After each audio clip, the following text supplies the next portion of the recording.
Hello everyone, আশা করি তোমরা খুব ভালো আছো। লাইফ স্টেশনে তোমাদের অনেক অনেক স্বাগত। আজ সোমবার সারাটা দিন কি করছি না করছি সবটাই তোমাদের সাথে শেয়ার করতে থাকবো। তো পুরো ভিডিওটা দেখতে থাকো, আশা করি ভালো লাগবে। আর সোমবার দিনটা আসলে পারি না কি কষ্ট হয়। শনি রবিবার দুদিন পর পর ছুটি থাকে, আর দুদিন সকালটা বেশ লেট করে শুরু হয়, বেশ অনেকক্ষণ বিছানায় থাকতে পারি। আর সোমবার আসলে পরে এত কষ্ট হয়। দুদিন রেস্ট নেওয়ার পর যখন সোমবার দিনটা আসে তখন মনে হয় কি উফ, আর উঠতে ইচ্ছা করছে না, কিন্তু খুব কষ্ট করে নিজেকে টেনে টুনে বিছানা থেকে তুলতে হয়, কারণ সংসারে কাজ রয়েছে আর তার আগে হচ্ছে বোঝোর স্কুল রয়েছে, তার জন্য তো তৈরি হতে হবে, সেই জন্য উঠতেই হয়। আর আমাদের সব কিছুতেই জ্বালা। বিয়ের আগে ধরো পড়াশোনার জন্য তাড়াতাড়ি উঠতে হতো, তখনও বেশিক্ষণ বিছানায় থাকতে পারতাম না।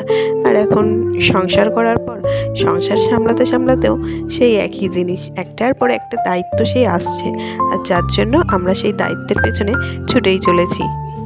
জানো তো আজকে না অনেকটা তাড়াতাড়ি করে ঘুম থেকে উঠে গেছি, আর বোঝো টিফিন করা, বোঝোকে খাওয়ানো, প্রায় সব কিছু হয়ে গেছে। সেই জন্য শরীরটা এত আলিস্যি লাগছে আজকে, কেন কে জানে এরকম হচ্ছে। তাই জন্য একটু শুয়েই পড়েছি। বোঝোর এখন স্কুলে পাঠাতে কিছুটা সময় আছে, তাই ভাবলাম যে একটু শুয়েই নিই। কী করবো, শরীরটা মানে খুব আলিস্যি একটা ভাব লাগছে, মনে হচ্ছে যেন শুয়ে থেকে উঠতে ইচ্ছা করছে না, কোনো কাজ করতে ইচ্ছা করছে না। এক একদিন শরীরের মধ্যে এরকম হয় জানো তো, কোনো কাজ করতে ইচ্ছা করে না, কিচ্ছু ভালো লাগে না, মানে কোনো এনার্জি পাই না যেন। আর এক একদিন বেশ ফুল এনার্জি থাকে সব কিছু করার। আর বিশেষ করে জানো তো এই সোমবার দিনটা এই রকম পরিস্থিতি বেশি তৈরি হয়।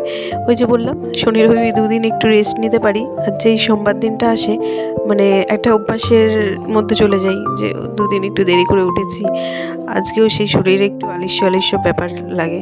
তো যাই হোক, সেসব মাথায় নিয়ে ঘুরলে পরে তো আর হবে না, যতই যাই মনে হোক সে কাজ আমাদের করতেই হবে। তো ওদিকে বোঝোর এক্সাম আছে, স্কুলের জন্য বেরিয়ে গেছে, আজকে ইভিএস এক্সাম আছে। তো ঠিক আছে, যাই হোক সব এক্সামই তো বলছে এসে ভালোই দিচ্ছে। এবার খাতা বেরোলে পরে মানে খাতা দেখাবে যখন, বা রেজাল্ট আউট হবে যখন, তখন বোঝা যাবে কতটা কি দিচ্ছে।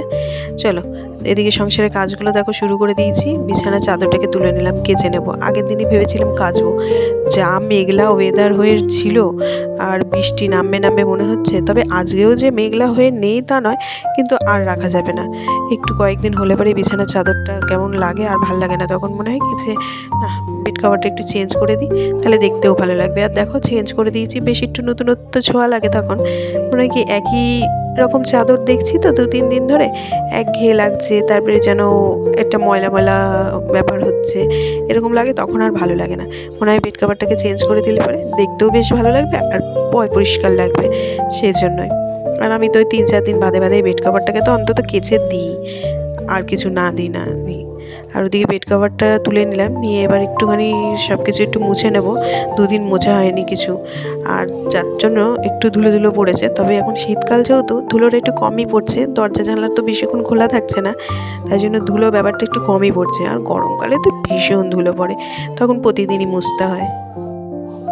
আর এই শীতের দিনে সকাল 6টা থেকে তো সেই কাজকর্ম শুরু হয়। সকাল 6টার সময় ঘুম থেকে উঠে বোঝোর স্কুলের জন্য সব কিছু করতে হয়, টিফিন রেডি এসব, তারপরে সংসারের কাজকর্ম, রান্না বান্না, ব্রেকফাস্ট রেডি করা, সমস্ত কিছু নিয়ে মোটামুটি 12টায় আমার কাজবাজ গুছিয়ে নিতে পারি। খুব কম হয়তো এক দিন একটু দেরি হয়ে যায়, কিন্তু ম্যাক্সিমাম দিনই 12টার মধ্যে কাজবাজ গুছিয়ে নিই। শীতকালে একটু অসুবিধা হয়, তাড়াহুড়ো করে করতে হয়, সময়ের সাথে তো আর পেরে উঠি না, তখন একটু তাড়াহুড়ো করতে হয়।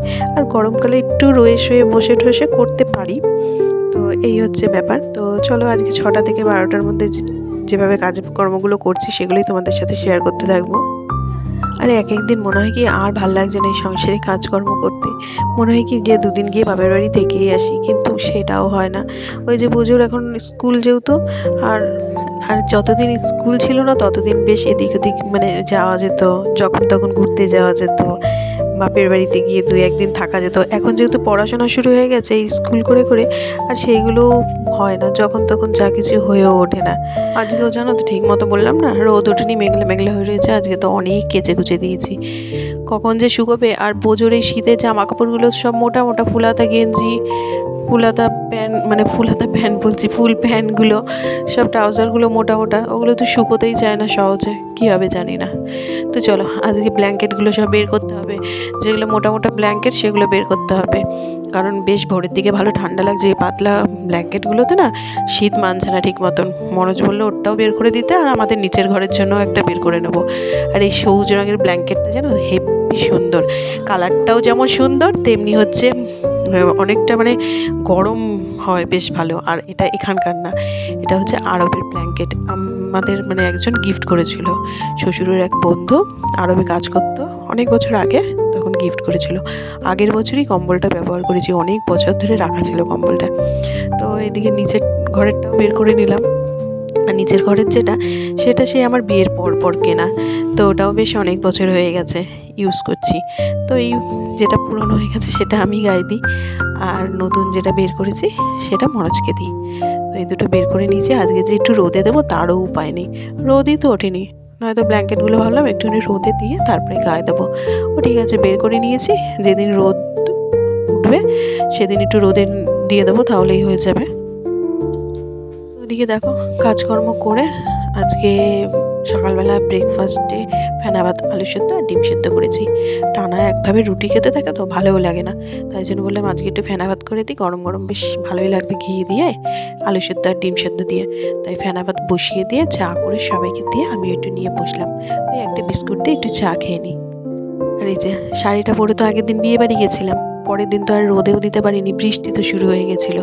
তারপরের দিন যাই হোক একটু রোদ উঠেছিল দিয়েছিলাম, সে আর ভাঁজ করে আলমারিতে রাখা হয়নি, এই একইভাবে বারান্দার সে দড়িতে ঝুলিয়ে রেখে দিয়েছিলাম। তো ভাবলাম না, ভাঁজ করে ঢুকিয়ে রাখি, নয়তো ওইভাবেই থাকবে। আর দেখবে জায়গার জিনিস জায়গায় না থাকলে পারে না, চারিদিকটা যেন এলোমেলো হয়ে থাকে। আর যেহেতু ওই পাশের দরজাটা বন্ধ থাকে, বারান্দার দিকের দরজাটা, তাই এখন বেশি চোখেও পড়ে না, আর ভুলে গেছি ভাঁজ করে ঢুকিয়ে রাখতে। তা ভাবলাম না, সকালে যখন চোখে পড়েছে এই সময়টাই এই ব্লাউজ শাড়িটা ভাঁজ করে রেখে দিই, নয়তো আবার এই কাজটা পড়ে থাকবে। আর আমি যেহেতু আজকে ভাত করেছি সকালবেলা ফেনা ভাত, সেই জন্য সকালে আর ভাত এসব খাবো না, একটু মুড়ি খেয়ে নেবো, ব্যাস তাহলেই হয়ে যাবে। এরপর এটা রেখে দিয়ে, শাড়িটার ব্লাউজটা রেখে দিয়ে রান্নাঘরে ঢুকতে হবে। আজকে দেখো শিঙি মাছের ঝোল করছি, অনেক কিছু সবজি দিয়ে, আলু পেঁপে দিয়েছি, কাঁচকলা দিয়েছি, বেগুন দিয়েছি, সব কিছু দিয়ে। আর আমি শিঙি মাছ খেতে একদম ভালোবাসি না, তাই জন্য আমার জন্য খাওয়ার সময় একটা ডিম ভেজে নেবো, তাহলেই হয়ে যাবে। আর এদিকে তার সাথেও আরও রান্না রয়েছে। আর এদিকে দেখো ভাতটাও হয়ে গেছে, ফ্যানটা চড়াতে দিয়ে দিয়েছি। আর আজকে না মাছের ঝোলটা আগে বসিয়েছি, তো ওদিকে মাছের ঝোলটা নামিয়ে দিয়ে এই দেখো পালং শাক চচ্চড়ি বসিয়েছি। আজকে আর চিংড়ি মাছ দিয়ে করিনি, চিংড়ি মাছ ছিল না আর আনেওনি বাজার থেকে, আজকে তাই জন্য বড়ি দিয়ে করেছি। তো এই পালং শাকটা নামিয়ে রেখে চলো আজকের মতো ভিডিওটা এখানেই শেষ করছি। যদি ভালো লেগে থাকে অবশ্যই লাইক, শেয়ার আর সাবস্ক্রাইব করে দিও। আর ভিডিওটা কেমন লাগলো অবশ্যই একটা কমেন্ট করে জানিও। আবারও ফিরে আসছি নতুন কোনো ব্লগের সঙ্গে, ততক্ষণের জন্য টাটা, বাই বাই।